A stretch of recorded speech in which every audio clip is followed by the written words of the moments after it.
بسم اللہ الرحمن الرحیم۔ السلام علیکم۔ وہ ایک ویران سی جگہ پر درخت کے نیچے کھڑی بس کا انتظار کر رہی تھی۔ یہ ایک سنسان سا علاقہ تھا جہاں اکا دکا ہی گاڑیاں آتی جاتی تھی۔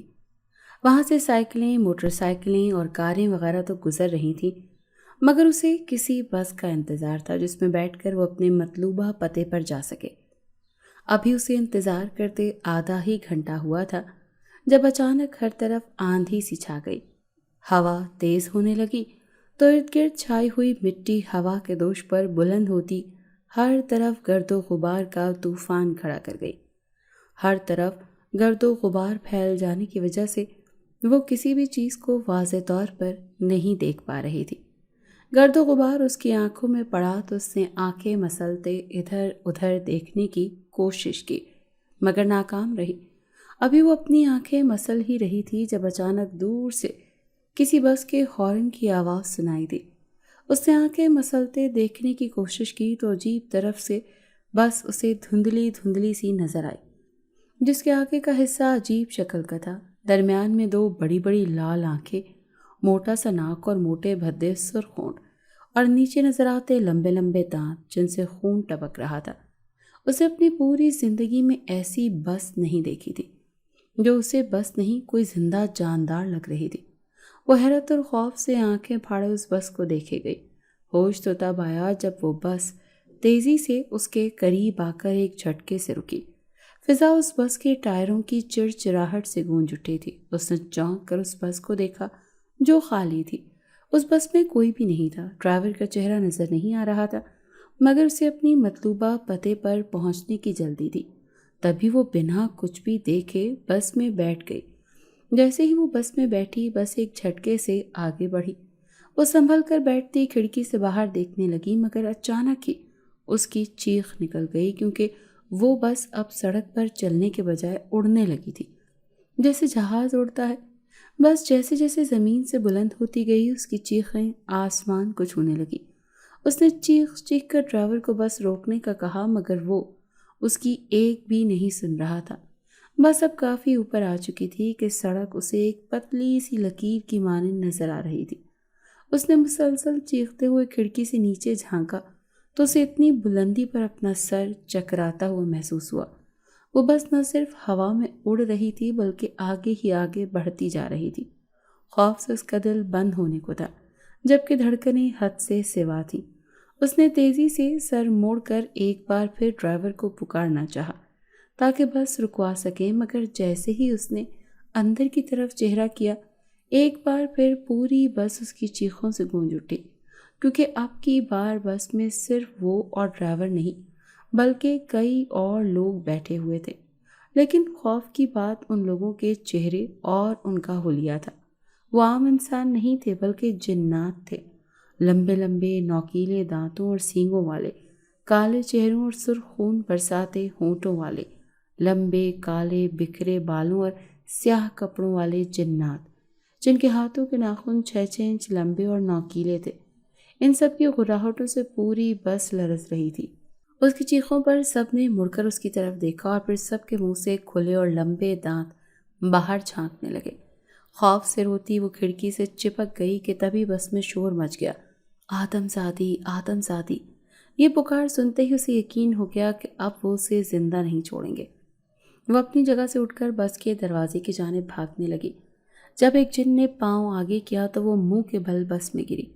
وہ سبھی جنات اس کی طرف بڑھنے لگے۔ خوف سے سمٹتی وہ اپنی آنکھوں پر ہاتھ رکھ کر چیختی چلی گئی۔ جیسے جیسے وہ جنات اس کے قریب آتے گئے، ان کے جسموں سے اٹھنے والی آگ کی سی تپش اور بدبو سے اس کا حال بے حال ہوتا گیا۔ اس سے پہلے کہ وہ اپنے بچاؤ کی کوئی ترغیب سوچتی، اچانک ایک جن نے اسے بالوں سے پکڑ کر دبوچا تو دوسرے جن نے اس کا ہاتھ پکڑا اور اسے بس کے دروازے کے پاس لیا۔ ان کی گرفت سے آگ کی چنگاریاں نکلتی اس کے وجود کو جلانے لگی تھی۔ اس سے پہلے کہ وہ مزید مزاحمت کر کے خود کو بچانے کی کوشش کرتی، اچانک ان جنات نے بس کا دروازہ کھولا اور تیزی سے اسے نیچے کی جانب دھکیلا۔ اس کے منہ سے چیخیں نکلتی فضا میں گونج اٹھی تھی، مگر ان چیخوں کو سننے والا کوئی بھی نہیں تھا۔ اس نے دھندلی نظروں سے دور ہوتی جنات کی بس کو دیکھا جو وہیں رکی ہوئی تھی، پھر خود کو دیکھا تو ہوا میں کمر کے بل نیچے گر رہی تھی۔ اسے پتا تھا کہ نیچے گر کر اس کی ہڈیاں ٹوٹ جانے والی تھی اور اتنی اونچائی سے گر کر وہ زندہ بھی نہیں بچنے والی تھی۔ مسلسل چیخوں سے اس کا گلا بیٹھنے لگا تھا، مگر وہ پھر بھی چیختی چلی جا رہی تھی اور پھر اس کی آنکھوں کے سامنے اندھیرا چھا گیا۔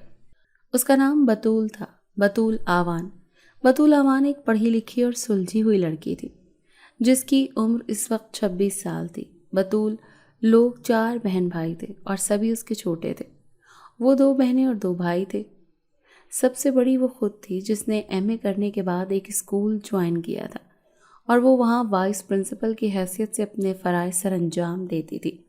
بطول 26 سال کی تھی مگر ابھی تک اس کی شادی نہیں ہوئی تھی، جس کی بڑی وجہ اس کے سر پر ماں باپ کا سایہ نہ ہونا تھا۔ ماں باپ ہوتے تو اس کی رشتے اور اس کی شادی کے لیے فکر مند بھی ہوتے، لیکن اب وہ نہیں تھے تو اس کے لیے اس معاملے میں فکر مند ہونے والا کوئی بھی نہیں تھا۔ اس سے چھوٹی بہن تھی جو 24 سال کی تھی۔ بی اے کرنے کے بعد اس نے پڑھائی کو خیر آباد کہہ کر گھرداری کرنا شروع کر دی۔ اس نے کوئی نوکری نہیں کی تھی کیونکہ اگر وہ بھی نوکری کرتی تو گھر کو سنبھالنے والا کوئی بھی نہیں ہوتا۔ کیونکہ بطول بھی نوکری کرتی تھی، اس سے چھوٹا بھائی 23 سال کا تھا اور یونیورسٹی کا طالب علم تھا۔ پڑھنے کے ساتھ ساتھ وہ پارٹ ٹائم جاب بھی کرتا تھا تاکہ اپنی یونیورسٹی کا خرچہ خود اٹھا سکے۔ وہ ایک سنجیدہ اور بردبارت قسم کا انسان تھا جسے اپنی بڑی بہن کی ان کے لیے کی گئی مشقتوں کا احساس تھا۔ تبھی وہ کوشش کرتا تھا کہ اپنی پڑھائی اور اپنی ضروریات کا خرچہ خود اٹھا سکے تاکہ بڑی بہن کا بوجھ کچھ کم ہو۔ اس سے چھوٹا بھائی 18 سال کا تھا اور انٹرمیڈیٹ پارٹ 2 کا طالب علم تھا۔ وہ دونوں بھائی پڑھائی میں بے حد اچھے تھے، لیکن بڑے کی نسبت چھوٹے بھائی کچھ شرارتی اور بچگانہ نیچر رکھتا تھا۔ چاروں بہن بھائی ہنسی خوشی اپنی زندگی گزار رہے تھے۔ بطول 22 سال کی تھی جب ان کے ماں باپ کا انتقال ہوا۔ وہ ایک سڑک کے حادثے میں اکٹھے اپنی جان کی بازی ہار گئے۔ اس کے باپ کی اپنی دکانیں تھیں جن میں اس نے کریانے کا سامان رکھا ہوا تھا اور وہی اس کا پیشہ بھی تھا۔ 2 دکانیں کرائے پر چڑھا دی تھیں جن سے انہیں اچھا خاصا کرایہ مل جاتا تھا۔ کریانے کی دکان کی کمائی اور باقی دکانوں کے کرائے سے ان کا اچھا خاصا گزارا ہو جاتا تھا، جس پر وہ خدا کا شکر گزار تھے کہ ان کی زندگی سہل سے گزر رہی ہے۔ ماں باپ کے انتقال کے بعد وہ کریانے کی دکان چلانے والا کوئی نہیں تھا۔ تبھی بطول کے کریانے کا سارا سامان بیچ کر وہ دکان بھی کرائے پر چڑھا دی۔ اب ان کا گزارا دکانوں کے کرائے سے ہونے لگا تھا، مگر سب بہن بھائیوں کی پڑھائی اور باقی ضروریات پوری کرنے میں وہ پیسے کم پڑ جاتے تھے جو دکانوں سے ملتے تھے۔ تبھی بطول نے نوکری کرنے کا سوچا۔ اس نے قریب ایک اسکول میں نوکری ڈھونڈ لی تھی اور اب پچھلے 4 سال سے وہ وہیں نوکری کر رہی تھی اور اس کی سخت محنت کو دیکھتے ہوئے اسے اسکول کا وائس پرنسپل بنا دیا گیا تھا۔ ماں باپ کی وفات کے بعد اس کے بھائی نے بھی پارٹ ٹائم جاب اسٹارٹ کر لی تھی جس سے وہ اپنا خرچہ خود اٹھا لیتا تھا اور اس کی وجہ سے ان کے کافی پیسے بچ جاتے تھے۔ بطول نے دیکھ بھال کر اپنی چھوٹی بہن کا رشتہ ایک اچھے گھرانے میں طے کرنے کے بعد اس کا نکاح کرا دیا تھا اور کچھ مہینوں میں رخصتی ہونا اب تھی۔ اس کے بھائی اور بہن نے اسے لاکھ سمجھایا تھا کہ پہلے اس کی شادی ہوگی پھر چھوٹوں کی باری آئے گی، مگر اس کا کہنا تھا کہ وہ بڑی ہے تو اس کی ذمہ داری ہے کہ وہ اپنے چھوٹے بہن بھائیوں کو ان کی زندگی میں سیٹل کر کے پھر ہی اپنے بارے میں سوچے گی۔ اس کے بہن بھائیوں کو اس کا یہ فیصلہ سخت ناپسند آیا تھا، مگر وہ چپ کر گئے تھے کیونکہ وہ ان سے بڑی تھی جس پر نہ وہ سختی کر سکتے تھے اور نہ ہی زبردستی اپنی بات منوا سکتے تھے۔ ان کے ماں باپ کی وفات کے بعد سے ان کے رشتہ داروں نے ان سے منہ موڑ لیا تھا، جیسے سارے رشتے ناتے ان کے ماں باپ کے ساتھ ہی تھے، ان سے نہیں۔ حالانکہ وہ ان کی اولاد تھے، ان سب کو علم تھا کہ جب ان کے ماں باپ حیات تھے تب اس کے ماموں اپنے بڑے بیٹے کے لیے بطول کا رشتہ لے کر آئے تھے۔ تب بطول 20 سال کی تھی جس پر اس کے باپ نے یہ کہہ کر رشتہ طے کر دیا تھا کہ بطول کی شادی اس کی پڑھائی مکمل ہونے کے بعد ہوگی۔ مگر جب اس کی پڑھائی مکمل ہوئی تو اس کے ماں باپ کا انتقال ہو گیا اور اس کے ماموں لوگوں نے مڑ کر بھی ان لوگوں کو نہ دیکھا تھا کہ وہ کس حال میں جی رہے ہیں اور کیسے جی رہے ہیں۔ ان لوگوں کو شاید بطول سے جوڑا گیا رشتہ بھی بھول گیا تھا کیونکہ وہ ان سے نہ کبھی ملنے آئے تھے اور نہ ہی اس رشتے کے بارے میں کوئی بات چلائی تھی، اور اب تو اس رشتے کو جڑے بھی 6 سال ہو گئے تھے۔ بطول کے منگیتر حارث نے بھی کبھی ان سے رابطہ کرنے کی کوشش نہیں کی تھی۔ اس بیچ انہیں پتہ چلا تھا کہ حارث کے ایک چھوٹے بھائی اور بہن کی شادی ہو چکی ہے، جبکہ حارث کی ابھی شادی نہیں ہوئی تھی۔ بطول کے ساتھ ساتھ اس کے بہن بھائیوں کو بھی لگتا تھا وہ بطول سے جوڑے گئے رشتے کو بھول چکے ہیں۔ تبھی بطول کے بہن بھائیوں نے جلد ہی بطول کی شادی کہیں اور کروانے کا سوچا تھا۔ حارث کی شادی کیوں نہیں ہوئی تھی یہ بات بطول نہیں جانتی تھی، مگر اسے بھی یہی لگتا تھا کہ جلد یا بعدیر وہ کسی نہ کسی لڑکی سے شادی کر لے گا، لیکن وہ لڑکی بطول نہیں ہوگی، یہ بات بھی اسے اچھے سے ازبر تھی۔ کبھی کبھی بطول کا دل دکھتا تھا کیونکہ کہیں نہ کہیں رشتہ طے ہو جانے کے بعد سے وہ حارث کو پسند کرنے لگی تھی، مگر اب اس کی ساری امیدیں ٹوٹتی جا رہی تھیں۔ زندگی یوں ہی بے کیف، بے رنگ اور بے رونق گزرتی جا رہی تھی۔ بطول نے اپنے بارے میں سوچنا چھوڑ دیا تھا اور اب بس اس کی ایک ہی لگن تھی، اپنے بہن بھائیوں کو کامیاب ہوتے اور پرسکون اور خوشگوار زندگی جیتے دیکھنا۔ وہ کسی کام سے شہر گئی ہوئی تھی اور رکشے میں سوار ہو کر واپس اپنے گھر کی طرف جا رہی تھی، جب رستے میں رکشہ خراب ہو گیا اور رکشے والے کی لاکھ کوششوں کے بعد بھی وہ ٹھیک نہ ہوا تو وہ معذرت کرتا وہاں سے چلا گیا کہ اسے واپس کسی ورکشاپ میں جا کر ٹھیک کرانا پڑے گا۔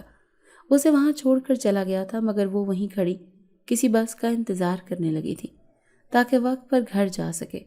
شام کے سائے پھیلنے لگے تھے اور وہ اکیلی اس ویران علاقے میں کھڑی کسی سواری کا انتظار کر رہی تھی، مگر اچانک ہی وہاں طوفانی ہوائیں چلنے لگی تھی اور گرد و غبار کا طوفان اٹھ کھڑا ہوا تھا اور کچھ مٹی اس کی آنکھوں میں چلی گئی تھی۔ آنکھیں مسلتے اچانک اسے کسی بس کی آواز سنائی دی جو بے حد بھیانک دکھ رہی تھی اور تبھی خالی تھی، مگر اس میں سفر کرنا اس کی مجبوری تھی۔ وہ مسافر تھی اور ایسے میں کوئی سواری بھی نہیں آ رہی تھی۔ تبھی وہ اس بس میں سوار ہو گئی تاکہ جلدی گھر پہنچ سکے، مگر وہ بس ہوا میں بلند ہوتی گئی جیسے کوئی جہاز ہوا میں اڑتا ہے، ویسے بھی وہ بھی اڑنے لگی۔ وہ خوف سے مسلسل چیخنے لگی تھی، مگر کسی نے اس کی ایک نہیں سنی تھی، نہ ہی ہوا میں بلند اس کی مدد کو کوئی آیا تھا۔ تبھی وہ مزید خوفزدہ ان جنات کو دیکھ کر ہوئی تھی جو نہ جانے کہاں سے آ گئے تھے، اور پھر اس کی شدید مزاحمت کے باوجود وہ اس کو اتنی بلند سے بس کا دروازہ کھول کر نیچے پھینک چکے تھے اور وہ چیختی مسلسل نیچے گرتی چلی گئی تھی، یہاں تک کہ وہ اپنے ہوش و حواس سے بیگانہ ہو چکی تھی۔ وہ کب تک بے ہوش رہی اسے کچھ خبر نہیں تھی، مگر جب اسے ہوش آیا تو وہ ایک گھپ اندھیرے میں تھی جہاں دور دور تک روشنی کا نام و نشان نہیں تھا۔ وہاں اتنا اندھیرا تھا کہ ہاتھ کو ہاتھ سجائی نہیں دے رہا تھا۔ وہ کچھ بھی نہیں دیکھ پا رہی تھی، یہاں تک کہ اپنے آپ کو بھی نہیں۔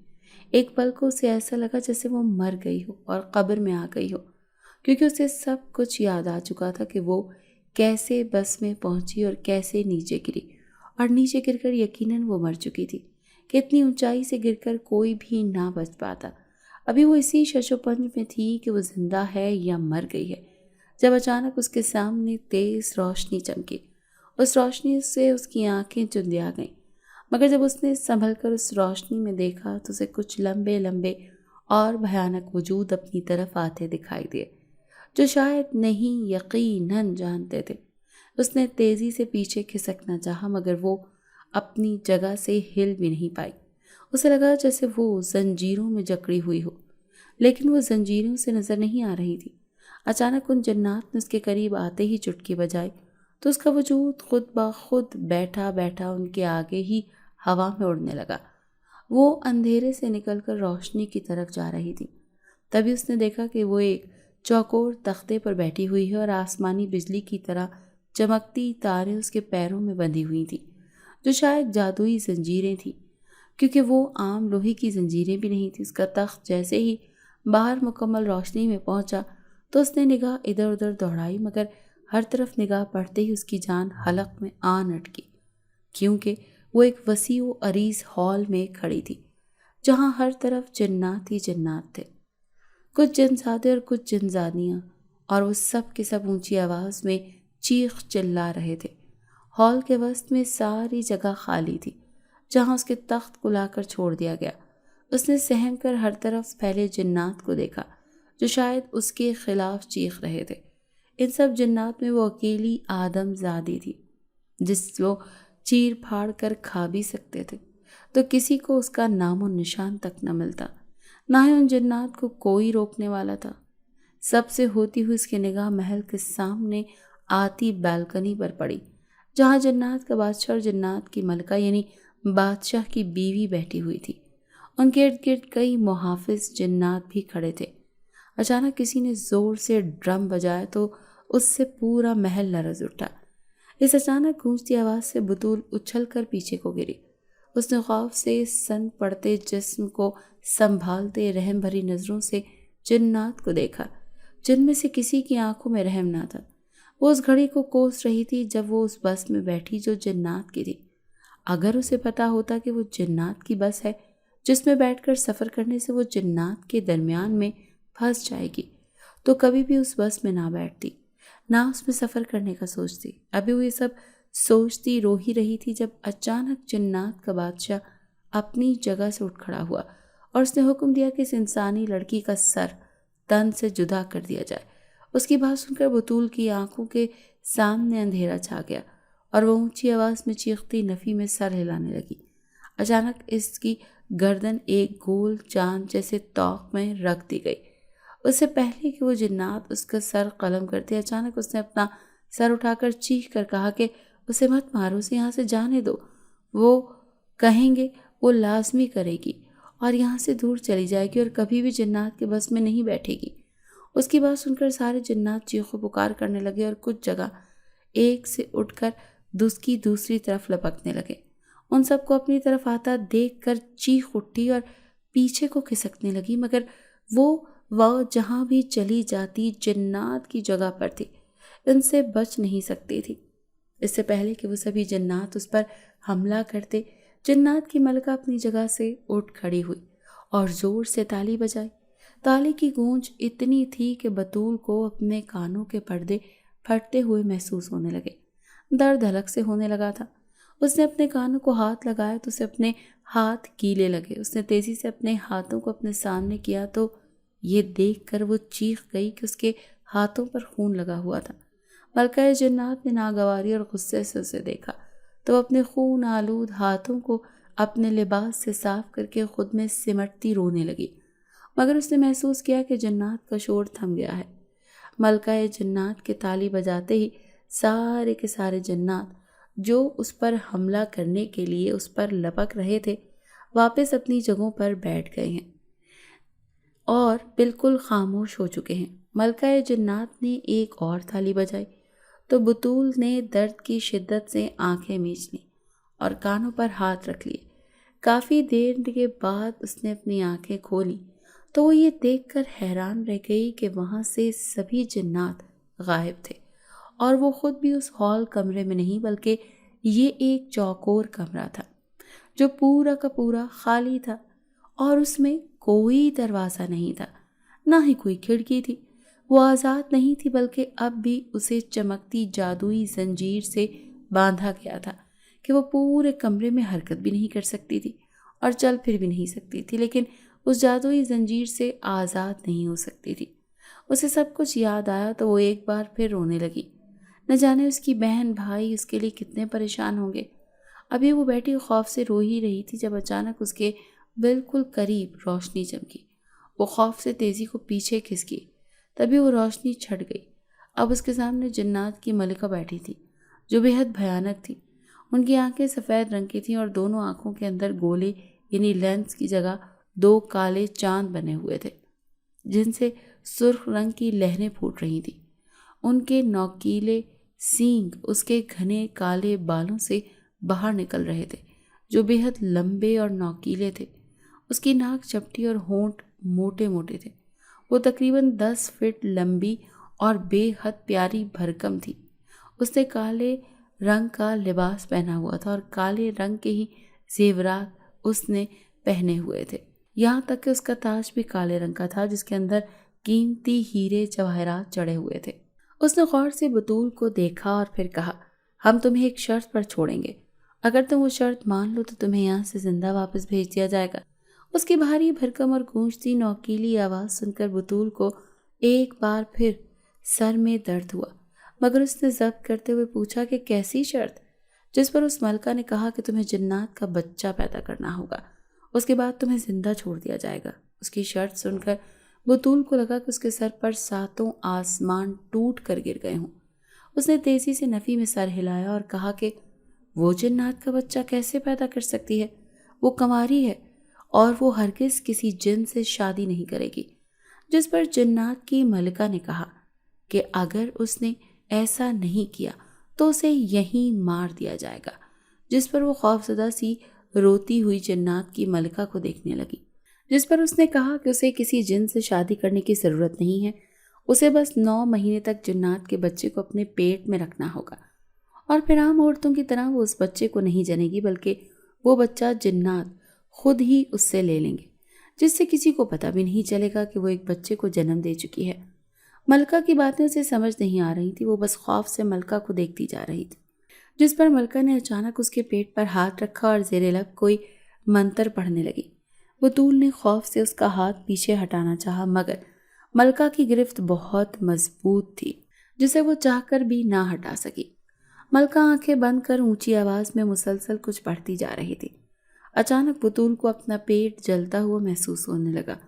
اس نے نظریں جھکا کر ملکہ کے ہاتھ کو دیکھا تو اس کی آنکھیں پھٹی کی پھٹی رہ گئیں، کیونکہ ملکہ کا ہاتھ سرخ ہو چکا تھا جیسے جلتا ہوا انگارہ۔ بطول کے پیٹ پر تپش بڑھنے لگی تھی، اس کی تکلیف میں اضافہ ہونے لگا تو وہ زور زور سے چیخنے لگی، مگر ملکہ کا اپنا ہاتھ نہیں بڑھایا۔ بطول کو لگ رہا تھا جیسے اس کا پیٹ جل کر راکھ ہو جائے گا، مگر ملکہ کو اس پر رحم نہیں آ رہا تھا۔ بطول کا پورا جسم پسینے میں ڈوب چکا تھا اور وہ گہرے گہرے سانس بھر رہی تھی، جیسے اسے سانس لینے میں مسئلہ ہو رہا ہو۔ اچانک بطول کے جسم کو ایک جھٹکا سا لگا اور وہ ایک جھٹکے سے جنات کی ملکہ سے دور ہٹی۔ بطول کا جسم اب ایک دم ٹھنڈا پڑ گیا تھا، بالکل پہلے کی طرح۔ اس نے خوف بھری نگاہوں سے جنات کی ملکہ کو دیکھا، جس کی آنکھیں بے تحاشا سرخ ہو چکی تھی، جبکہ اس کی آنکھوں میں موجود چاند غائب ہو چکے تھے۔ اب اس کی آنکھیں مکمل سفید تھیں۔ بطول کو اپنے جسم میں کچھ تبدیلی محسوس ہوئی، جس پر وہ حیرت اور خوف کا شکار تھی۔ اس ملکہ جنزادی نے گہرا سانس بھر کر کہا، اب تمہارے پیٹ میں میرا بچہ ہے۔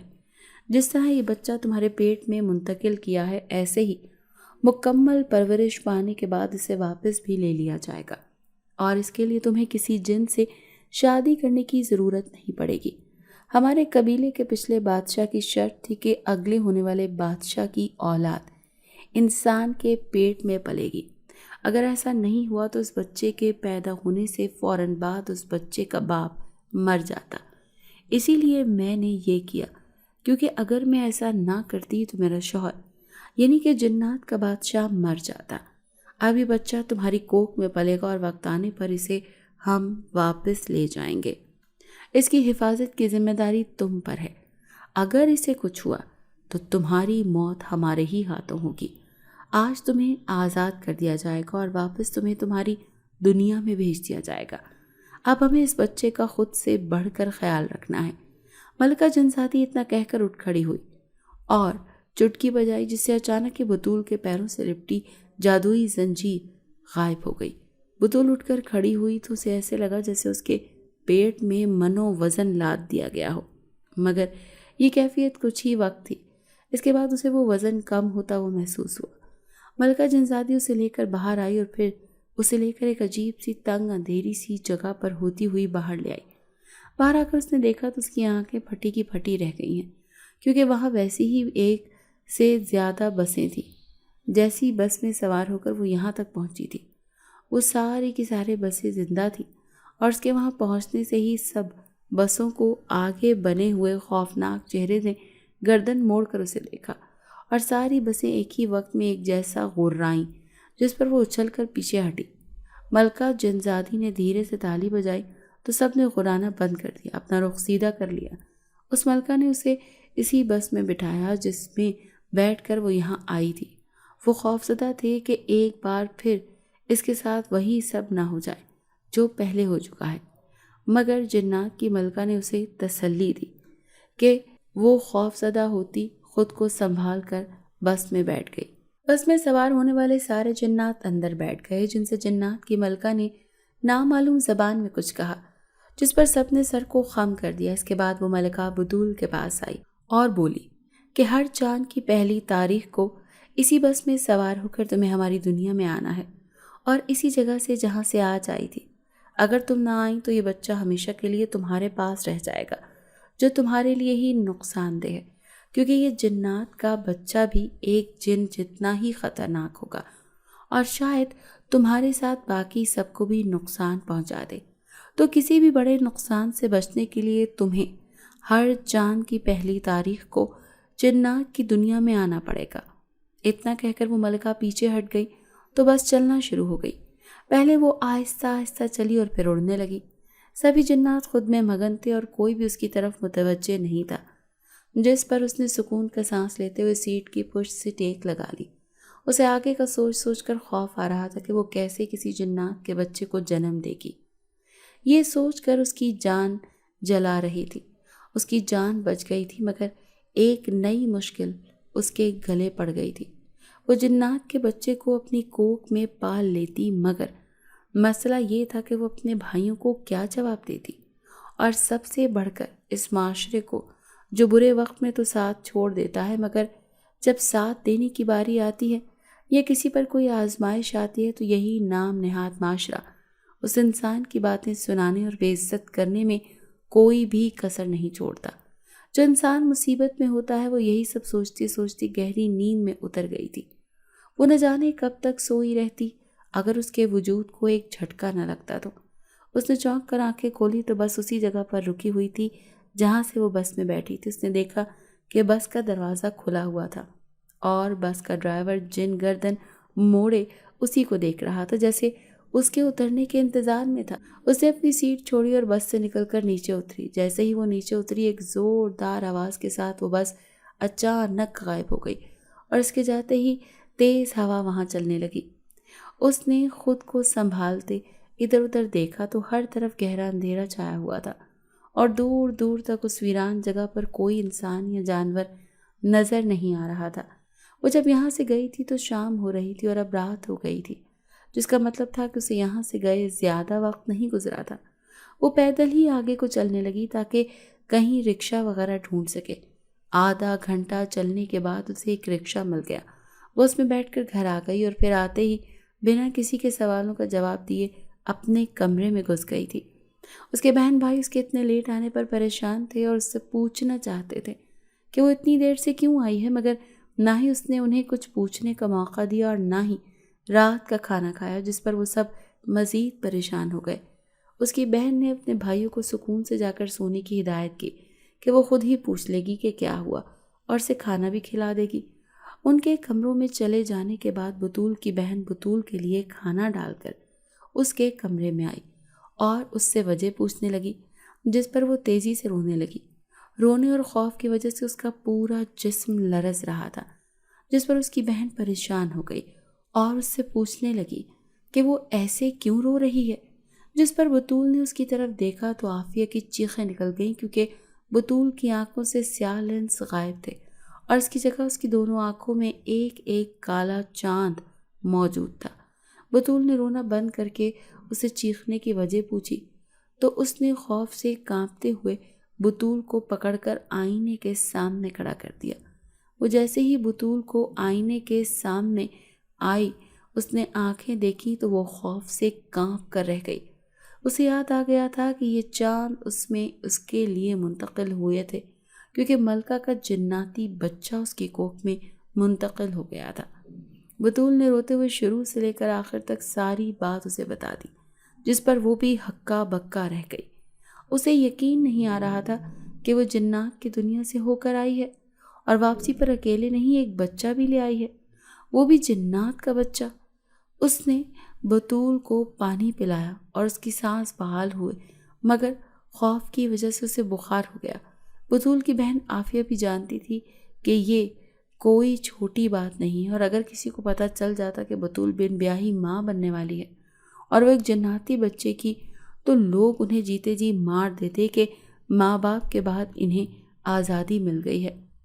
بطول کو کھانا کھلا کر دوائی کھلائی اور پھر خود بھی اسی کے پاس سونے کے لیے لیٹ گئی کہ وہ رات کو ڈر کر اٹھ نہ جائے۔ بطول ساری رات سکون سے سو نہ سکی کہ بار بار اسے اپنے پیٹ میں درد محسوس ہوتا رہا تھا۔ ایک عجیب سی تپش تھی جو اسے تکلیف پہنچا رہی تھی، اور کچھ بخار کی حدت جس کی وجہ سے وہ ساری رات بے چین رہی تھی۔ اگلی صبح بخار کی شدت کچھ کم ہو چکی تھی۔ اس نے اٹھ کر ہاتھ منہ دھویا اور اسکول میں فون کر کے آنے کے لیے منع کر دیا۔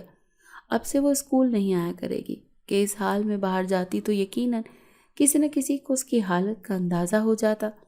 بطول کی بہن عافیہ نے اپنے دونوں بھائیوں کو مطمئن کر دیا کہ کام کی وجہ سے بطول کو رات کو دیر ہو گئی تھی، پریشانی کی کوئی بات نہیں ہے۔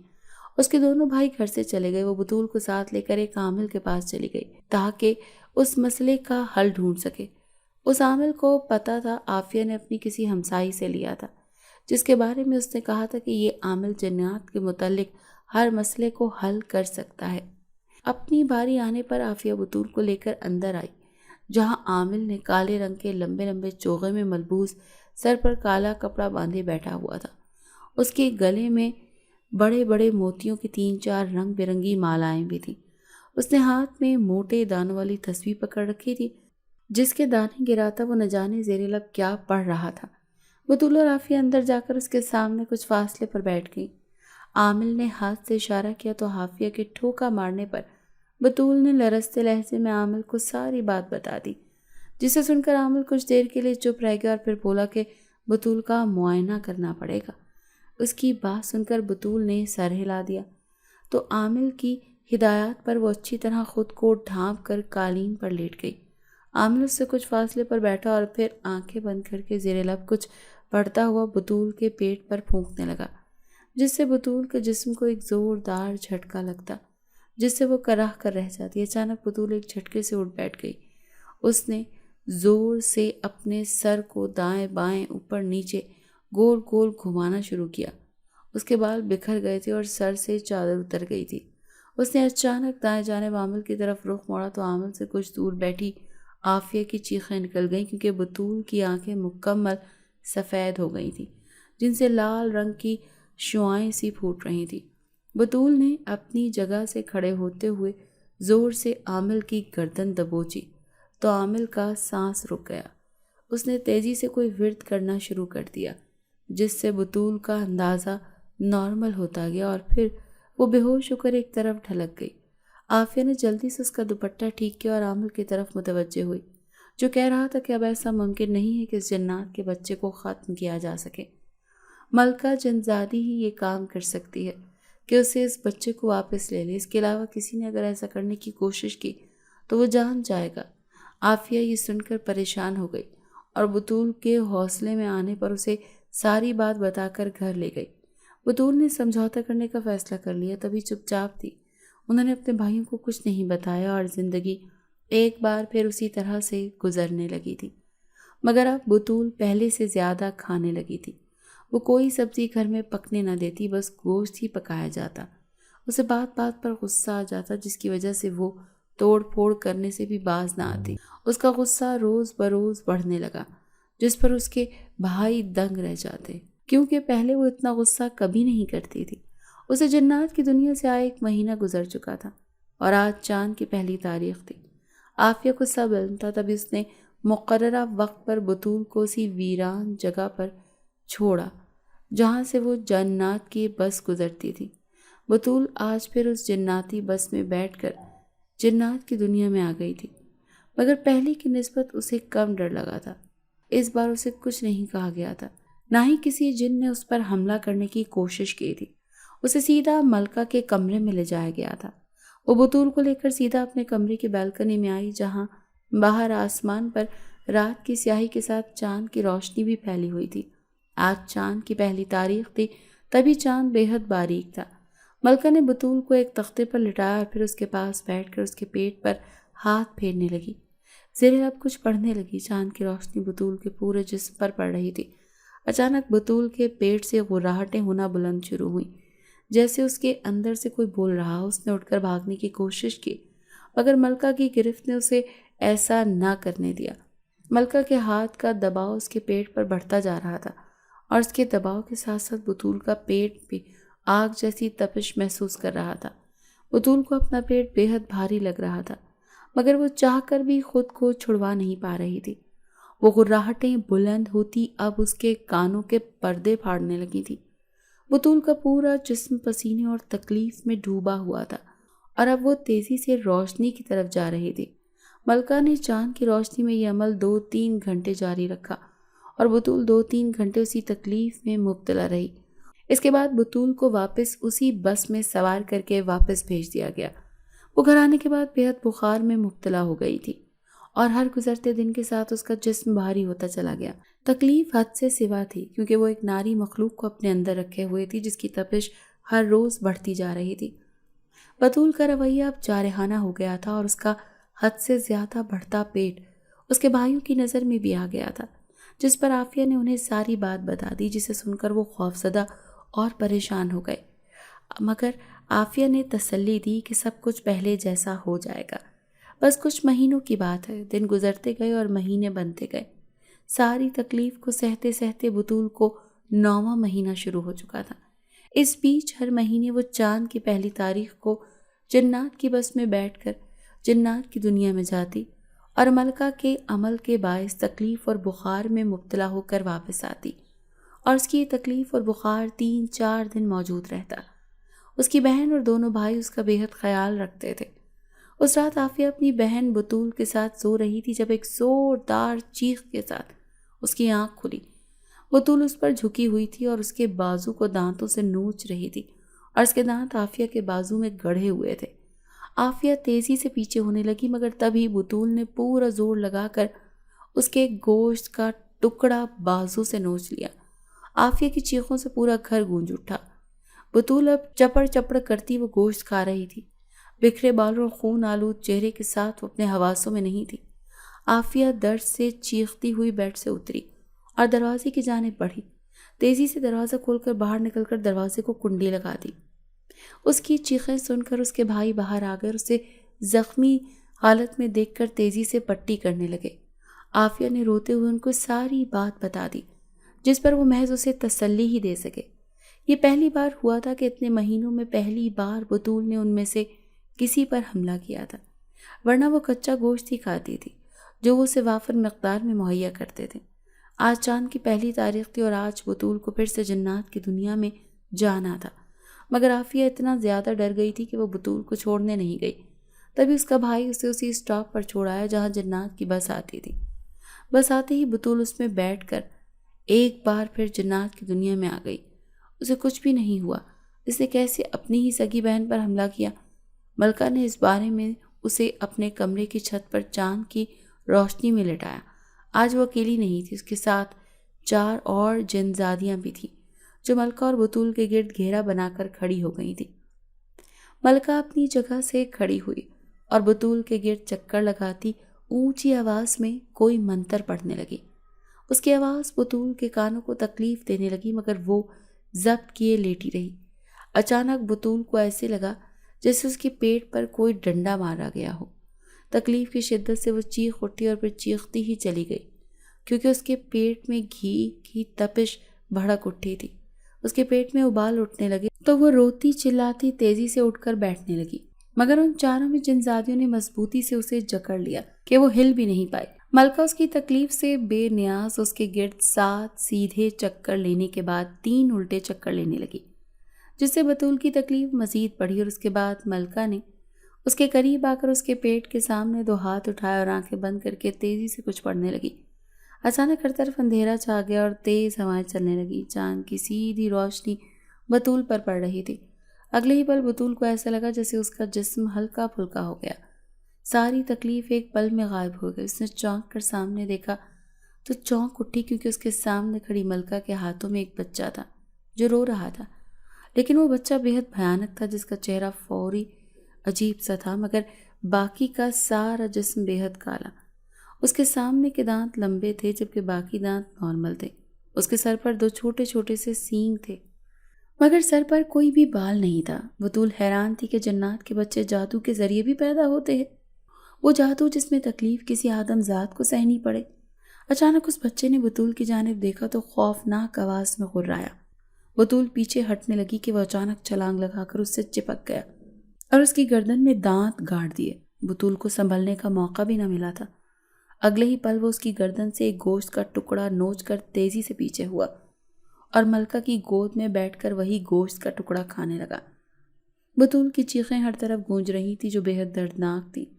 اس نے روتے ہوئے ملکہ کو دیکھا جو اس کی حالت سے بے پرواہ اس جناتی بچے کو پیار کر رہی تھی، جو بطول کا گوشت کھاتا ہوا سکون سے اس کی گود میں بیٹھا تھا۔ بطول روتے ہوئے نیچے بیٹھی تو ملکہ نے چٹکی بجائی۔ اچانک بطول کا سر گھوما اور جب آنکھیں کھلی تو اس نے خود کو اس جناتی بس میں پایا جس بس میں وہ یہاں آئی تھی۔ بس تیزی سے اڑ رہی تھی اور وہ مقام قریب آ رہا تھا جہاں وہ اترتی تھی۔ اس نے دیکھا کہ اچانک سبھی جنات اس کے قریب آنے لگے ہیں۔ وہ خوف سے دروازے کی طرف بھاگی، تبھی کسی جن نے اسے زور سے بس سے نیچے دھکا دیا اور وہ چیختی ہوئی نیچے گرتی خوف سے ہوش کھو بیٹھی۔ اس کی آنکھ جب کھلی تو ایک پل کے لیے اسے لگا کہ وہ مر گئی ہے، مگر وہ زندہ تھی اور اپنے کمرے میں تھی۔ اس کی گردن پر آئے زخم پر پٹی کی جا چکی تھی۔ وہ چکراتے سر کو تھام کر اٹھ بیٹھی تو عافیہ کمرے میں اس کے لیے ہلدی والا دودھ لے کر آئی۔ بطول نے گہرا سانس بھرا کہ وہ مری نہیں، زندہ تھی۔ اس نے چپ کر کے دودھ پیا تو عافیہ نے اسے غسل کر کے تازہ دم ہونے کو کہا۔ اس وقت صبح ہو رہی تھی۔ وہ تازہ دم ہو کر کپڑے بدلنے لگی تو چیخ اٹھی کیونکہ اس کے پیٹ پر چاند کا کالا نشان بنا ہوا تھا۔ اس نے تیزی سے اسے مٹانے کی کوشش کی مگر وہ نہیں مٹا۔ یاد آنے پر وہ تیزی سے آئینے کے سامنے آئی تو دم بخود رہ گئی کیونکہ اس کی آنکھوں سے وہ چاند غائب ہو چکے تھے اور اس کی آنکھیں نارمل ہو کر پہلے جیسی ہو چکی تھی۔ باہر آ کر اس نے ناشتہ کیا۔ سب نے عہد کیا کہ وہ اس قصے کا ذکر کسی سے نہیں کریں گے بلکہ اسے برا خواب سمجھ کر بھول جائیں گے۔ وہ سب خود نارمل ہوتے اپنے اپنے کام نمٹانے لگے۔ جب اسی شام حارث اور اس کے والدین اس کے گھر چلے آئے، وہ سب حیران تھے اور زیادہ حیرانی تب ہوئی جب انہوں نے بطول اور حارث کی شادی کی بات کی، جس پر وہ بے حد خوش ہوئے کہ اب بطول کی بھی شادی ہو جائے گی۔ انہوں نے ساری رنجشیں اور باتیں بھلا کر شادی کی تاریخ طے کر دی۔ انہوں نے جناتی بچے اور جناتی بس کا ذکر چھپا دیا تھا اور پھر مقررہ تاریخ پر حارث اور بطول کی شادی ہو گئی۔ بطول کے پیٹ پر چاند کا نشان دیکھ کر حارث حیران ہوا تھا، جس پر بطول نے اسے یہی بتایا تھا کہ یہ اس کا پیدائشی نشان ہے۔ وہ نشان بطول کی لاکھ کوششوں کے باوجود بھی مٹ نہیں سکا تھا بلکہ ہمیشہ اس کے پیٹ پر موجود رہا۔ بطول نے اپنے سسرال والوں سے جناتی بس اور بچے کا قصہ چھپا کر اپنی زندگی کی نئی شروعات کر لی تھی کہ کہیں وہ کچھ غلط سمجھ کر اس رشتے کو ختم ہی نہ کر دیں۔ اس واقعے کے بعد نہ ہی کبھی اسے جناتی بس نظر آئی اور نہ ہی وہ جناتی بچہ یا جنات کی ملکہ جس پر وہ خدا کا شکر ادا کرتی اپنی زندگی میں مگن ہو گئی۔ اگر آپ کو آج کی ہماری کہانی پسند آئی ہے تو اسے لائک کیجیے اور اپنے پیاروں کے ساتھ شیئر کیجیے۔